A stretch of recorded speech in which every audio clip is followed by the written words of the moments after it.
Le pouvoir du moment présent. Guide d'éveil spirituel de Eckhart Tolle. Lu par Philippe Sollier. La plus grande partie de la souffrance humaine est inutile. On se l'inflige à soi-même aussi longtemps que, à son insu, on laisse le mental prendre le contrôle de sa vie. La souffrance que vous créez dans le présent est toujours une forme de non-acceptation, de résistance inconsciente à ce qui est. Sur le plan de la pensée, la résistance est une forme de jugement. Sur le plan émotionnel, c'est une forme de négativité. L'intensité de la souffrance dépend du degré de résistance au moment présent. Et celle-ci, en retour, dépend du degré d'identification au mental. Le mental cherche toujours à nier le moment présent et à s'en échapper. Autrement dit, plus on est identifié à son mental, plus on souffre. On peut également l'énoncer ainsi, plus on est à même de respecter et d'accepter le moment présent, plus on est libéré de la douleur, de la souffrance et du mental.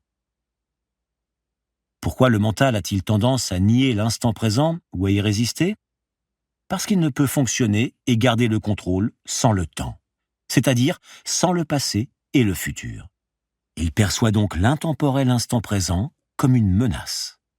En fait, le temps et le mental sont indissociables. Imaginez la Terre dépourvue de toute vie humaine et n'abritant que plantes et animaux. Y aurait-il encore un passé et un futur ?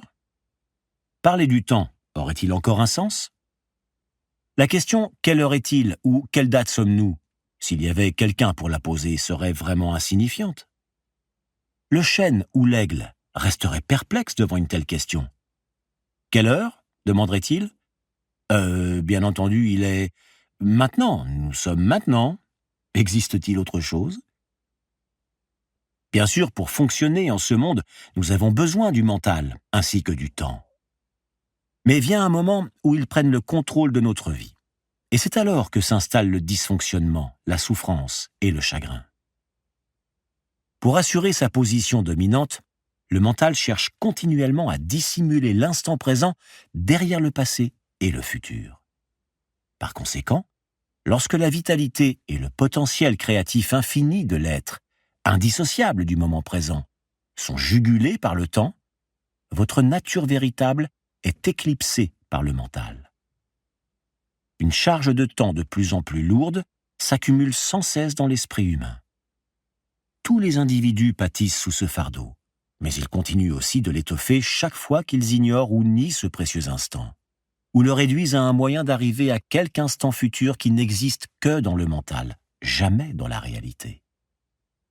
L'accumulation de temps dans le mental humain, collectif et individuel, comporte également, en quantité immense, des résidus de souffrance passée.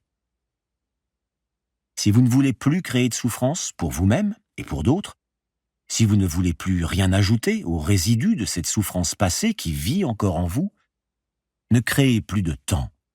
Ou du moins, n'en créez pas plus qu'il ne vous en faut pour faire face à la vie de tous les jours. Comment cesser de créer du temps ? Prenez profondément conscience que le moment présent est toujours uniquement ce que vous avez. Faites de l'instant présent le point de mire principal de votre vie. Tandis qu'auparavant vous habitiez le temps et accordiez de petites visites à l'instant présent, faites du maintenant votre lieu de résidence principal et accordez de brèves visites au passé et au futur lorsque vous devez affronter les aspects pratiques de votre vie. Dites toujours oui au moment présent. Qu'y aurait-il de plus futile, de plus insensé que de résister intérieurement à ce qui est déjà ? Qu'y a-t-il de plus fou que de s'opposer à la vie même, qui est maintenant, toujours maintenant ? Abandonnez-vous à ce qui est. Dites oui à la vie. Et vous la verrez soudainement se mettre à fonctionner pour vous plutôt que contre vous.